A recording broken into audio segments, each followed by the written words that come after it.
Welcome, world. Welcome to Seconds Out here on Pub Sports Radio, the best radio station out. We're bringing you guys exclusive interviews every single week, bringing you guys the up-to-date news and everything MMA related.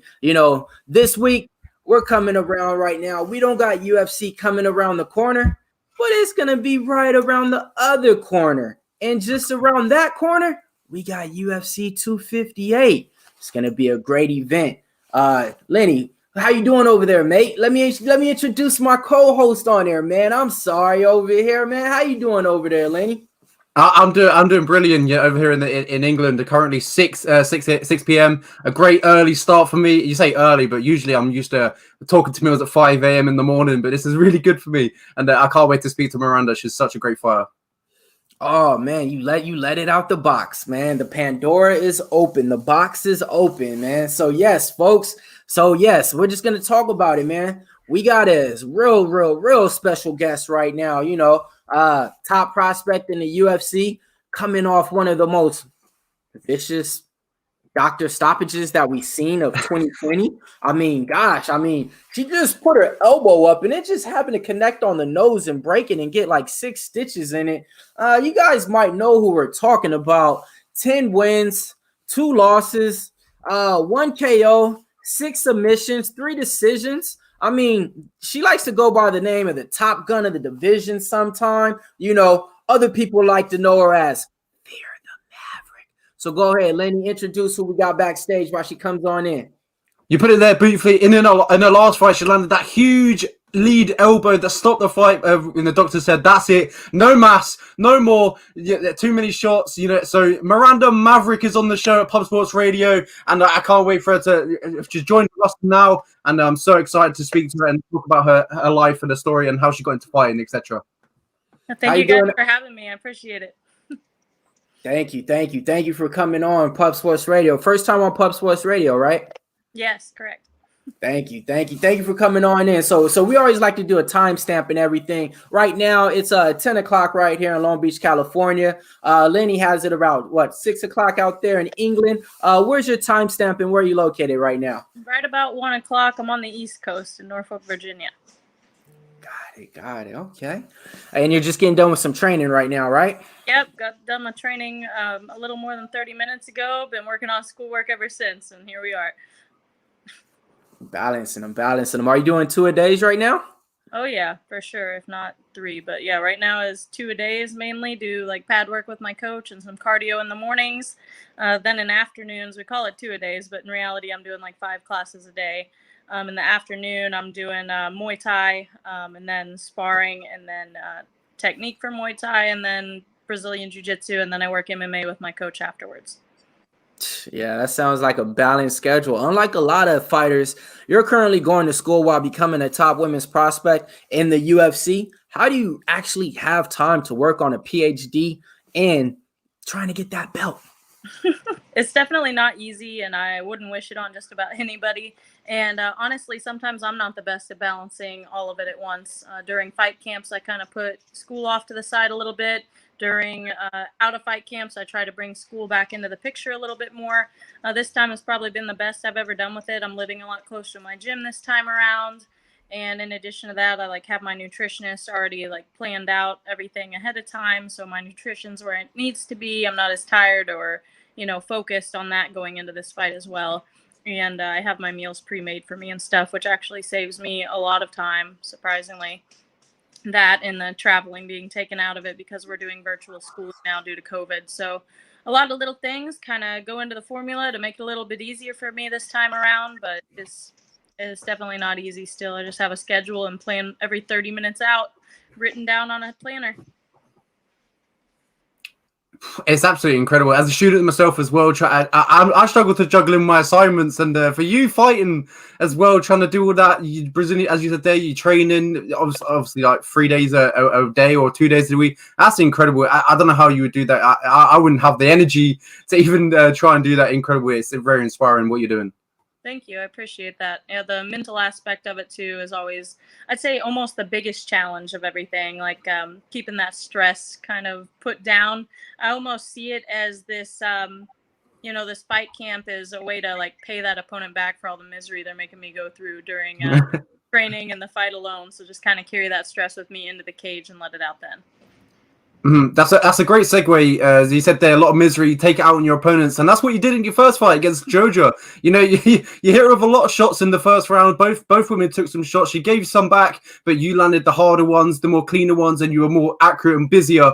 What was it like to make your walk for the UFC debut? It was great. Usually I don't have nerves going into a fight, and I still would say that I'm pretty stoic compared to a lot of fighters. However, when Bruce Buffer kind of called my name, it was a different story. I kind of felt the reality of being in the UFC, and I kind of don't want to excuse it at all, but my first 40 seconds, 45 seconds of that fight were a little bit rough. Got tagged with a couple shots when honestly, like, I was better than that. I didn't ever need to be touched by her. She didn't have that great of striking, and I had been working defense a lot, but getting back used to the little gloves after sparring with big gloves a lot more. And then in addition to that, having the whole nervousness build up. It was just a little bit different. Took me a second to get my timing and rhythm, but once that happened, I think I was finally able to show my improvement between fights. As you said there, you got your rhythm, and in the first round, you didn't really quite feel yourself. What was going through your head as you sat on the stool after the end of the first round? I don't even know what to say to that. I was excited about how the first round went. I was talking to my coach, and he was telling me like things I needed to do to improve, and I was taking in that information, just getting ready, getting my breathing under control, and ready to go in there and pretty much do the same thing the second round, and maybe get some more points ahead. Just turn up the volume a little bit more in that second round and work some different combinations. But then I'd say 20, 25 seconds into it, I saw the ref waving, and I was like, no, be quiet. And my coach was wondering why I wasn't paying attention and was like, hey. And I was like looking over his shoulder, and I was like, no, it's over. I got up and was really excited. So when the referee did wave it off, was that a sense of like relief that you got your first win in the UFC? I don't know, relief. Like I wasn't anticipating ever having my loss in the UFC, so it was to be expected that I was going to win, but it was kind of like a shock to me that it got stopped in the middle of the round. I wasn't anticipating that, even though there was a cut on her nose. So you kind of finished the fight with that lead elbow, what kind of cut up the nose, made the referee stop it. Was that something that you maybe worked on in camp, that you see that she was vulnerable towards that elbow, or was it just in the moment thing, you threw it out and it landed? Honestly, like we had worked that in training, almost that exact combo using everybody keeps calling it the lead elbow, but it was actually my rear elbow that I stepped in. Yeah. And what happened basically was adaptation throughout the fight. We had already been working elbows and things within training, and I saw that she had her head down as she would come in with the cross, and it landed 2 times previous to the one that cut her open, and it was just a very strong hit. Elbows are very dangerous within the game, and I wanted to throw them. I had never really thrown elbows before, so I went in there, saw my opportunity, and attacked it. And you can kind of hear my coach in the corner, and he was calling for it too, and had already seen that they landed twice, and was just like, wait for it, it'll come. Let me ask you something, because I find that interesting, because some fighters that I talk to, they say they don't go into certain fights with a game plan. They actually don't watch tape on their opponent. I've seen that sometimes about certain fighters, because they don't want to be in there and expect a jab, and that person never throws a jab, and they're just expecting that, and their whole fight game plan is thrown off. Do you sometimes strategize your game plan based upon your opponent's weaknesses or strengths, or do you just try to go in there and implement your game plan? I absolutely study my opponents. I absolutely set up game plans. That doesn't mean that's all that I'm able to do within a fight, though. I'm very good at adapting. I think that, I don't want to insult fighters, but I think that's evolved around fight IQ. If you don't have super high fight IQ, maybe you shouldn't go in there expecting one thing or another thing, because it'll be hard for you to adapt within the fight. But for me, not only do I work on my own strengths and my own weaknesses, but I watch tapes. I see things that they're more prone to doing, or areas that they're stronger at, and I focus on those as well and countering those games. I try to watch everything from interviews to fights to everything. I feel like walking into a fight with as much advantage as possible is best. Like everything. I don't see a reason to cut yourself short or have a disadvantage when it's easily able to be seen or practiced. I'm not going to walk into a fight with a world champion Muay Thai person and just be working on my striking barely and my grappling barely. I'm going to be focusing on whatever it is that's going to work best for that person. Makes sense. Makes sense. And so you're training out of the House of Muay Thai, correct? Correct. Is there anybody out there like in another camp that you would just maybe want to, spar with or train with or something, somebody out there in another camp that you're just like, hey, I wouldn't mind spending a month over here with these people and sparring? Absolutely. There's actually a lot of places like that, especially being a female fighter and knowing where some places are where there's a lot of other female fighters to go train with, kind of see just different aspects. When you get used to your training partners, it becomes a little bit monotone, I guess, monotonous when you're training. So, like, Colorado has been a good place that I've kept my eye on, and I've trained there a couple times with girls out there. And I enjoy going out there. I wouldn't say specific partners necessarily that I have in mind, but just other training partners in general I'd love to train with, even some up here in Maryland area, Virginia area. Got it. And then growing up there in that Virginia area, who are some of the fighters that you watched growing up and maybe that helped emulate your style that you got to now? Because I mean, if you just say that you just watch everybody in your family, that's enough. Because I mean, your family has the fighting background enough to take out a few families in there. I appreciate that. One, I did not grow up in Virginia. I've only been in Virginia a couple years for my schooling. Grew up kind of all around everywhere. I've lived in about 8 different states, I think, primarily Missouri, and that's where my family lives now. But growing up, I watched the UFC and stuff. One of my favorite fighters was GSP. Of course, I watched the pioneering of women's MMA come about too. I was very young when they started in the UFC, so I watched Ronda Rousey, I watched Misha Tate, I watched all of them coming up through the ranks. So I've had a lot of favorites over time that I've watched, that I've learned from, and sometimes not even within MMA, whether it be wrestling, boxing, training partners of mine. There's been a lot of people that inspire me or encourage me to do certain moves or techniques. And then, of course, yeah, like we said, my family, they're kind of the heart of who I am. That's one of the main values I carry with me, is having a close family. And my dad taught me self-defense. He's always, well, I shouldn't say always in my corner, but tries to be in my corner for every fight. That was a weird thing about Abu Dhabi, is he wasn't there. And if anything, it probably motivated me more. And now my brother and sister have gotten into wrestling throughout high school and are just doing amazingly there. So I'm really excited to see their future as well. And they may not join MMA, but they're doing so good in every other aspect of life too. Mm-hmm. Talking about your future, and as we mentioned earlier, that you are currently a PhD student. How long do you have left of being a student? Hopefully all of my classes for the PhD will be done by this December, but if people know about grad school, I have a lot left after that. I'll be taking my qualifying exams to be eligible for the actual doctorate after that, and then I'll have my dissertation, which is a huge research project that I'll be involved in. And once I get all that done, hopefully I'll have doctor in front of my name and be able to modify my nickname a little bit. And honestly, hopefully never have to use my degree and just make it big in MMA, but we'll see how it goes. Anything could happen.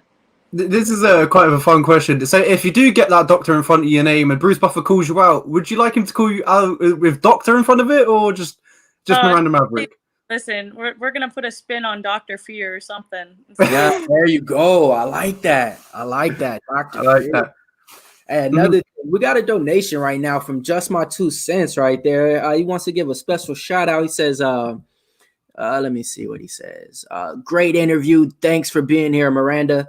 Yeah, we have a lot of fans that's actually was waiting for you to come on. So a lot of people are ecstatic right now. Got a little $1.99 donation. Want to shout out Just My 2 Cents for that. Oh, awesome. Thank you for that. So since we're talking about money and stuff, what did you buy with your first UFC check? Or did you invest? Still waiting to invest that, but I have some really exciting plans that are hopefully going to be happening in the next few months. I'm looking at some real estate near my dad's place, or not even near, adjoining my dad's place, to kind of set up for my future family myself. So I'm really looking into that and really looking forward to it. That'll be one of my main goals as I get done with my schooling and stuff, is to start investing my money and becoming really smart with it in what I do. But first things first is going to be realty for me, and making sure there's like a house, land that I can invest into and be able to kind of, I guess you'd say, like join my family's farm and make that a bigger, more broad investment. Speaking of your family, I mean, I'm pretty sure you're real high on everybody, especially your dad. I mean, I heard that when you guys go on to your little weight cutting things and training, he's cutting down weight right there with you. You know, he has to lose 13 pounds. He's dropping down 13 pounds right there with you. So I know that gives you a lot of motivation and stuff. One question our owner has, Jeff Slaughter, Pub Sports Radio, he always likes to know, what is your one family tradition or superstition that the Mavericks have? And let me just give you a little bit of hint of some of the fighters' superstition traditions. Impa Kasagny, he has a tradition to where he dresses up every Christmas and looks for Santa with his family. Interesting. Don't know if we have those. My family was never much into that stuff just because the Christianity didn't always align with what some of those things were in our opinions. But one of the big things, I guess, that's kind of involved with my fighting is we pray whether he's there or not. I get on the phone with him in Abu Dhabi and stuff. We pray every time before the fight. And then, let's see. I don't know. You know, when I go home, we always have to wrestle. There's always like at least an hour of the whole family just attacking Dad. I feel like when he's 70, he'll still be able to beat us all up. You know, I don't get how it works, but it does. And I don't know. We probably have a lot of traditions. Easter is one of the fun ones. So once us kids got old enough that like hunting Easter eggs is kind of a silly thing. You know, I was probably like 7 when I quit doing it just because my siblings needed help finding theirs when they were little kids. But my dad will actually make big scavenger hunts and come up with like poetry to like make it really hard for us to find. And he'll like bury something, you know, a mile away or something, and we have to go find it on the farm. And so that's been a really fun thing as Dad comes up with scavenger hunts on Easter, and we have to go find stuff for the ultimate prize, which might be a big bag of king-size Hershey's. I don't know. It just depends. Got it. Yep, that's definitely something interesting. You know, another question I always like to ask. All right, so when you're going into a fight, is there a certain thing that you aim for? Would you prefer a TKO? Would you prefer to get that tap, tap, tap? Or would you prefer to go like a 3-round war with your opponent? I prefer to get the finish. I prefer for it to be just exciting for everybody that watches. As long as it's exciting and I'm just going, I don't care. But I will say I don't really care for the 3-round wars. Like, I know that's what people like to watch, but I'm young. I don't believe in trying to get brain damage while I'm going into a fight for no reason. And that's not what I aim for. Every time I go into a fight, I'm not like, let's just bang it out. Yeah, hit me in the head a few more times. Let's go. I think that's ridiculous. I think that's silly. I'm going in there to win a fight with as little damage as possible. Not necessarily for my opponent, but for myself at least. So the 3-round wars I think are silly. I'm in there to win fights and to get them done with as fast as I can. If I can have an average of thousands of dollars per minute instead of dragging it out 15 minutes, better for me. Well, February 13th, I presume you're going to want to get in there, in and out really quick. So how would you want the fight to end? I'm predicting a 2nd-round TKO. Yes. Again? Well, this one will be 2nd round, I think, not first. I have a feeling there's going to be a lot of striking and a lot of grappling. I think she's not going to be accustomed to my pressure or my strength, and I think it's going to not only wear on her, but have her to where she's not sure of anything she wants to do. I think right now her game plan most likely will be to go in there and just take me down, but I think she has a little bit of a delusional mindset when it comes to how easy it is to take me down and how easy it'll be to stay on top of me. Mm-hmm. Yeah, Gillian Robertson is really good on the ground as well in her own right. But if the fight was to go to the floor, how would you feel comfortable? I absolutely think that her strength is her grappling, but I would be comfortable anywhere. Obviously not on bottom. I'd rather not be on bottom. I think I've gotten plenty of submissions from there, as can be seen with my record, but there's no reason for it. If she does get me to the ground, she's going to have a very hard time holding me on bottom. I'm going to get on top of her, and I've seen her go to bottom a lot of times, even when she takes down the girls, and that's not a good place to be with me. I'm going to get back on top, and I'm going to either finish her with strikes or finish her with a submission. So she needs to be careful of not only how she takes me down if she attempts, or if she gets me down at all, but also her positioning. Yeah, her last assignment against Talia Santos, December 19th, she last fought. It's quite a quick turnaround, 3 months or so in between 2 months. So she February 13th, 2 months. And do you feel like that could be a positive or a negative in this fight that she turned around quite quick, especially with her last fight against Santos, where she got quite, she got lost a dominating decision. I don't think either one. I really think that has no play in it. She's a professional. It's not like she's new to this world or new to fast turnarounds. She stays active. She fights a lot. It's one of the reasons I respect her. She stays very active within the sport. So I don't think a fast turnaround is good or bad. Obviously, she's going to stay in shape. Obviously, she's still in tip-top positioning, ready for her next fight. I think the loss, if anything, from my perspective, it would make me hungrier. So I anticipate she's going to come in with more ferocity than she did even last time. But she needs to be careful, make sure she doesn't keep any holes in her game through that aggression. But I'm really excited about this fight with Gillian. I think we both have aggressive personalities running into a fight. And I'm excited to see how it turns out. I have, like I said, a lot of respect for her, and we both know each other. We've met each other before. And I'm just hyped to be able to put on a show for everybody. Hopefully get fight of the night with her.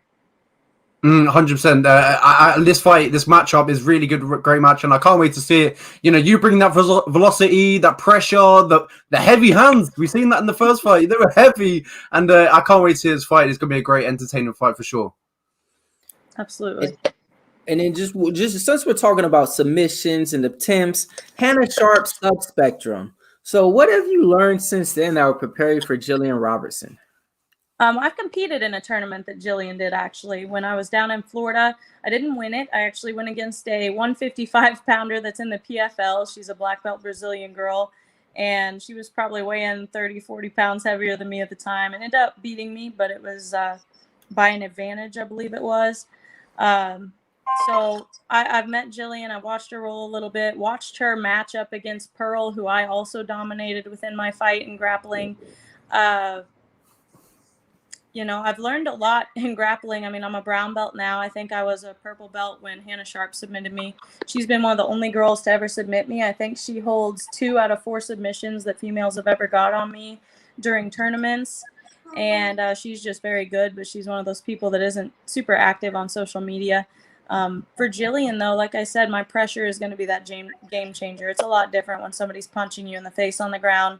And it's not smart to take somebody down in a desperation move and wind up on bottom, which I'd say is 50% of what happens when she takes someone down. So as of her last fight, Gillian was actually ranked in the 125-pound division. What do you feel like a win over Gillian? Where do you reckon that put you in the division? I don't think it'll put me up in the rankings yet, but I think I'll be knocking on the door of the top 15. And my guess is that they'll give me a top 15 girl after that, which I'll be excited about. I'm honestly seeing every girl that's below the top 3 as being kind of up in the air at this point. Every 2 seconds, the rankings change. One person beats another, and it just more people filter through. My rankings have moved down since I fought. Somehow Liana Jojua is ranked above me now on most sites, and I'm just like, whatever. Wow. I really don't care. If anything, it hypes me up more. I'm like, all right, I guess I have to show him again. Like, this is how my whole life's worked. This is how my whole career in Invicta worked. And I'm excited for the journey, for the process, not just, every fight that I win. Yeah, just one more from me before I let Millz take over. There is one fight in the future that I'd love to see happen eventually down the road. And you might know who I'm talking about. Macy Barber. She's young. You're young. You've got heavy hands. She's got heavy hands. That's a great fight. Yeah, I've definitely heard people mention it a lot, and I'm not opposed to it. I'm really excited about it. I do think it should be later in my career a little bit, not because of the matchup necessarily, but because of our youth. I think they should both let us get this foothold and keep working our way to the top instead of tearing down one of us, I guess you'd say, because somebody's got to win, somebody's got to lose. And we're both up-and-comers in this division that has a lot of older females that are kind of on their way out, I guess, that are ranked above us. So I'd be more apt to want to fight the older girls right now and work my way to the top and get to fight Macy once we're both in the top 10 or so. But I like Macy. I like her style, and I am excited to go against her, especially with the aggression she brings to the cage and I guess similar athleticism / physicality that people talk about. 100%. Yeah, that's definitely going to be a fight a lot of people is going to be looking forward to, especially, I mean, you guys are fighting on the same card. So you know how matchmakers go, We've the been in person who contact. We've been in contact, and it's funny, like some of the questions that I've been asked. I'm just like, not gonna tell you the answer to that one. Thanks, though, Macy. yeah, that's smart. That's smart because I remember she was actually playing a lot of tricks trying to fight Paige Van Zett. She was having her boyfriend Yeah, I don't think we're gonna get to that point. right? I'm not that kind of person anyway. And second off, like she does that to me, I don't care about. I'll fight her. I don't care. That's not gonna be the whole one. I'm not gonna fight you because you're disrespectful. Like if anything, it'll give me more fire to go in there. But we'll see. That's how you promote fights. Honestly, like I'm not hating on Macy at all for doing that. She hyped up a fight that she wanted, trying to get some money out there. So go for it. That's what a lot of fighters do to get their hype going. If anything, Liana helped our fight by telling me that she was going to kill me or whatever she said at the weigh-ins. Like I was like, thank goodness you said that. Now I'm just happy to take your head off. Like, And I think you said after the fight, she came up to you and looked like she wanted to shake your hand, and you're like, "Did you even know what you just said to me? Like, exactly. there's no way I'm shaking your hand." That's the mindset. She said it to me, and like 3 seconds later, smiled and tried to shake my hand, and I'm like, I'm sure a coach put her up to it. I'm sure of it, like 100% positive that her coaches or management were like, "You should say this when you go up there." But I'm like, I'm sorry, I'm not gonna shake your hand after you just said that to me. Get out of my face. I'll meet you in the cage. I like that. Oh, so we're looking at the card right now, UFC 258, and you're the first fight on here to kick off the card so far on the schedule. Like that's gonna be a hell of a way to make an entrance into the 2021, right? Yeah, it will be. I'm not even sure what you guys pulled it up. I didn't even know what the order was yet, if I was on the main, if I was on the preliminary. And that's not really something I do pay attention to until like day of or day before, because I'm going in there to make the same performance no matter where I'm placed on the card. So it's going to be exciting. I plan on coming out here. I'm glad to get on this card again, another big card that people have their eyes on for more exposure and be able to kind of, I guess you'd say, keep up with the hype that's surrounding me. There you go. Keep up with the hype. I mean, the hype is there. And this is the thing. For the people out there, this is not no hype train, okay? This is not the prospect who's supposed to do this and gets knocked out in the next fight and everybody's looking at her and saying, where'd the hype go? She's been putting in her work. She came from Invicta, already has wins over Pearl Gonzalez and stuff like that. So, I mean, she's putting in the work. Brown belt jiu-jitsu. I mean, a specimen. I mean, when we see your body vernacular, I'll tell you like this. I showed a picture to my daughter yesterday. She said, "You know what, Daddy? She can probably beat up men." I said, "Yes, she can."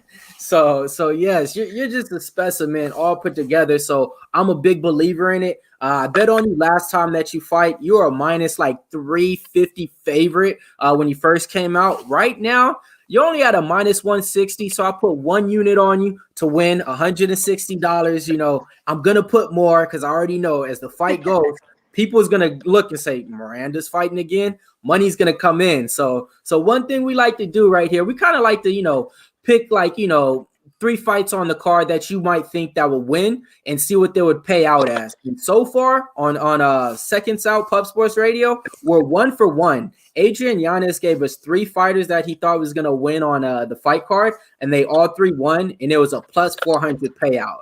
So we're looking to do the same thing right here with Miranda Maverick. Uh-oh, should have prepared me for this one. All right.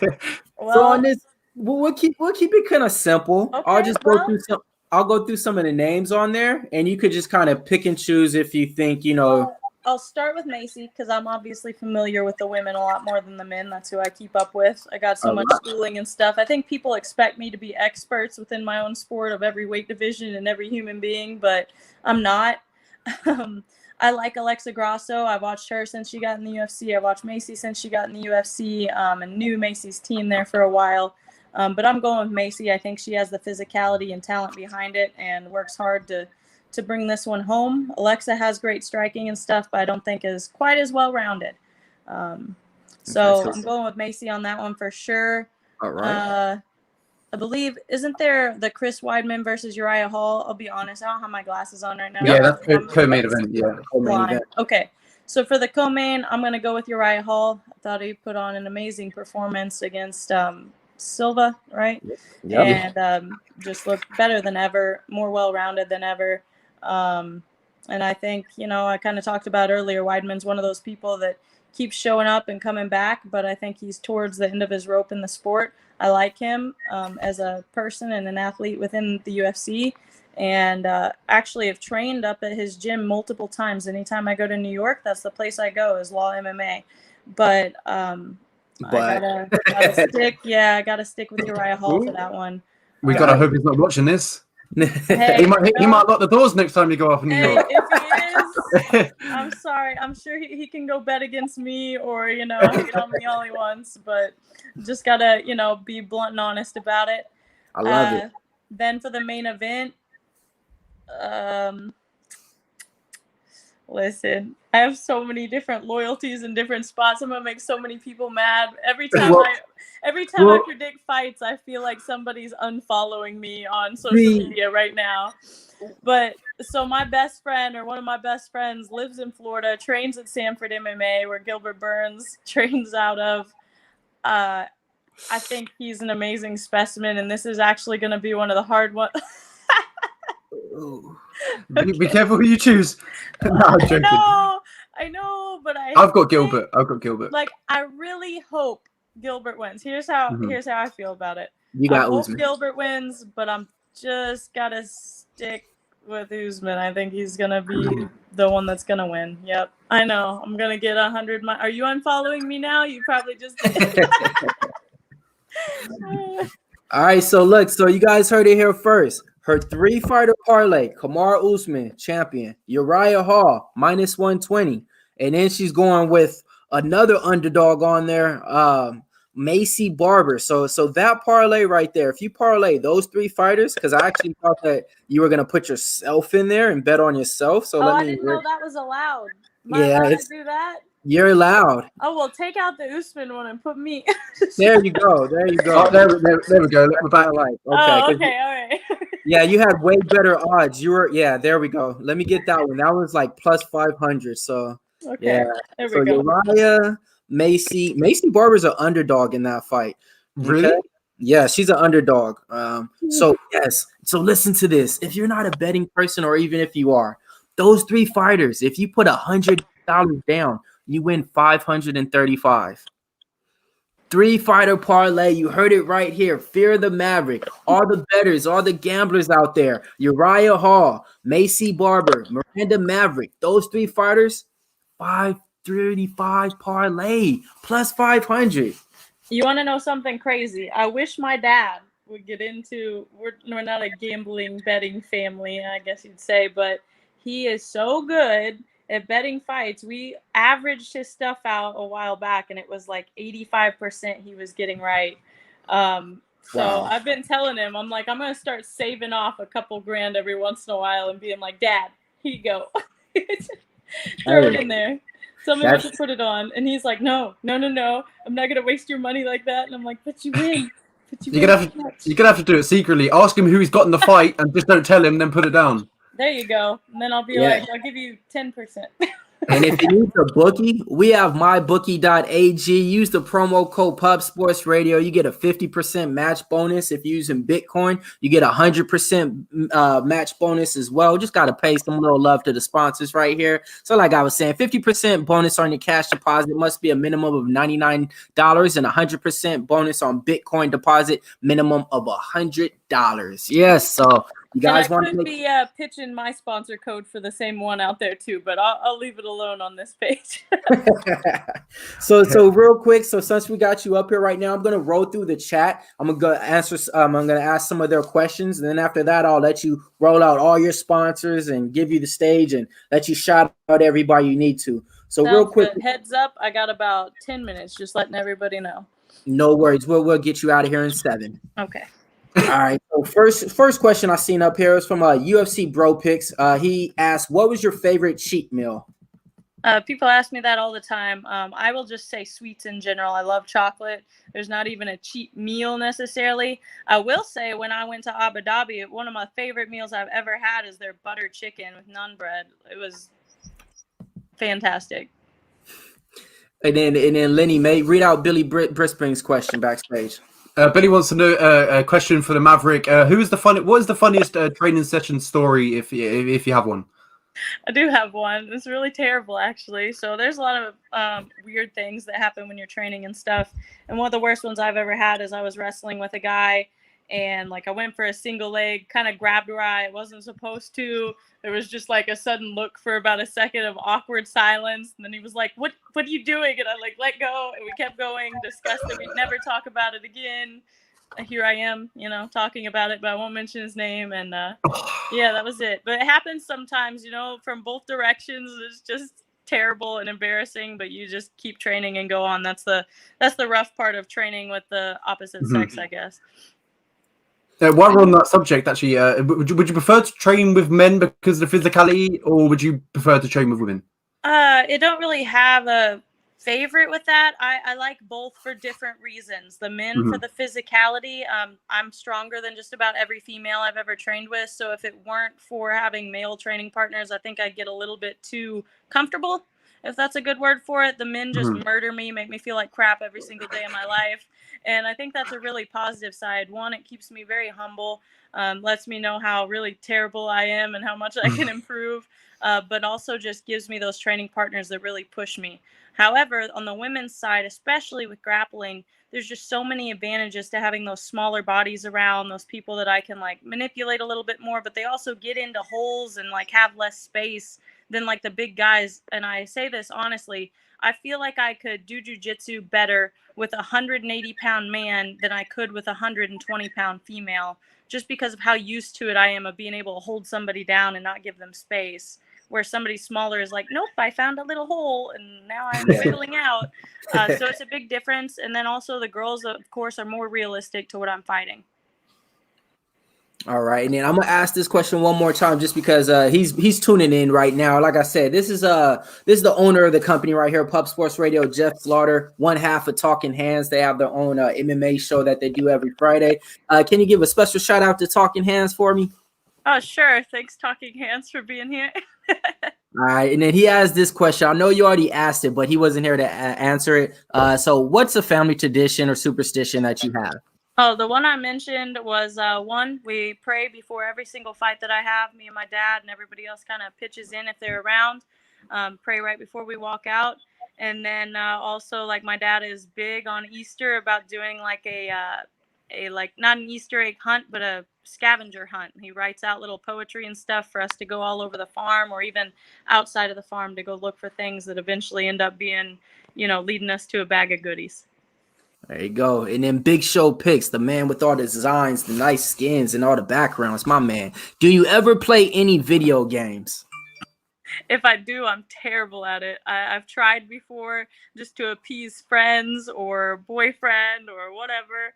And I'll play like the fighting games, the stuff that's simple and I don't have to, think of 50 billion things to do at once. But I didn't like grow up playing video games, so I'm pretty rough at it. But I enjoy them all right. They're fine. I just have so much other stuff that's going on in my life right now. Like, it's a hobby for me that I don't have the luxury of spending time. While we're on the topic, I know you got a co. I'm so sorry, but I always think of these questions in my head that come off the top. I'm so sorry. We talked about video games there, and obviously none of them what stands out is the UFC 4. Surely, has there ever been contact to maybe try and get your face into that game? And would you like to get your character into UFC 4? Of course, I'd like to get my character in there. I think it'll be a couple more fights. My anticipation is, I'll at least have to be on the main card a time or two before they decide to put me in there. But I'm hoping I get contacted pretty soon for that. That'll be super exciting. I've had tons of fans and even friends at the gym who've made my little characters themselves, and put like Miranda Maverick as their personalized little person in there and sent me pictures, and some of them are absolutely embarrassing and they're just being mean, but others are pretty good, and it's pretty cool seeing that. So I look forward to the real deal being on there soon enough. Will happen. Last question for me. This is the question I always like to know with me being in the locker room. Take us into the locker room with you. So when you're walking out of there and your name's being announced, what's going through your mind? Are you in a calm, cool, relaxed stage? Are you thinking murder, murder, kill, kill? What's going through your mind when you're walking out to that locker room, into that octagon? It's hard to explain unless you've been there, but both. I'm so calm. I'm so ready to just go in there. There's no anxiousness. There's no nervousness, because I know in the back of my mind that I've already done all the work it takes to go in there. And no matter what happens, you know, nothing's going to change between the minute that I'm walking out and the minute that I step into the cage and raise my hand. Whatever I did before is when that work pays off. So I just kind of prepare myself in the back. And as I'm walking out, all I'm thinking is like about all these dreams that I have for my life, all of my future goals and plans, and how that one single person standing across from me in that cage is the one trying to take that all away from me. And so I kind of make myself mad, make myself determined, and go in there with everybody that's ever helped me, everybody that's ever represented me, my own faith, everything being a chip on my shoulder that's ready to just be thrown into their face. Got it. That's a well way to put it. So yeah, that was the final question right there. We're gonna hand this over to you, give you a minute to shout out all your sponsors and everything like that. I mean, we're talking to Miranda Maverick. She takes tests on Fridays, fights on Saturdays, and goes to church on a Sunday. So I just major props out to you for, like I said, you're actually a trendsetter in this sport. You're doing way more things than a lot of people. You're working on your industrial PhD degree, and I know that has to do with like the job hiring process. You're going to be working with the questionnaires on, you know, the test that they give out to administrator who they should hire for companies and stuff. So I mean, you're well ahead of the game and everything like that. I just want to say one thing from my heart to yours. It means a lot to me having a daughter. You know, it just teaches her that, hey, you can do both things. You can do multiple things, you know. And I want to say, keep setting that good example out here. The floor is yours. 2021 is here. 2020 is all done. That bad year is done. Even though it was bad, it was great because we got the debut of you. So go ahead. The floor is yours. All right. First off, thank you so much. The fact that I'm able to inspire others is kind of what inspires me in return and gives me that whole cycle of enjoying the sport and wanting to do it. I'm ready to go in there again. So excited for February 13th to be right around the corner, just a little more than 2 weeks away at this point. As far as sponsors go, please go check out my merchandise and things of that sort, especially on my Instagram. Go follow me at FearTheMaverick_HOMT. I've got things like headbands, masks, t-shirts that I'm selling and things of that sort, autograph, pictures, all that. Sponsors are at my link tree. I have tons of discount codes you guys can use, all the way from like, Jaku Speed, that's like massage guns and things of that sort that I literally use daily, to clothing sponsors like Girl Clothing and Top Mount Apparel, who's the one that actually makes all of my personalized stuff. So go give them a follow too. It helps support me, and also like helps you guys see more content on my page as well. But yeah, I'm excited to go in there. Thank you all. And then, of course, thank you to my family. Thank you to God. I wouldn't be able to do what I do without those people and that faith within my heart. Well said.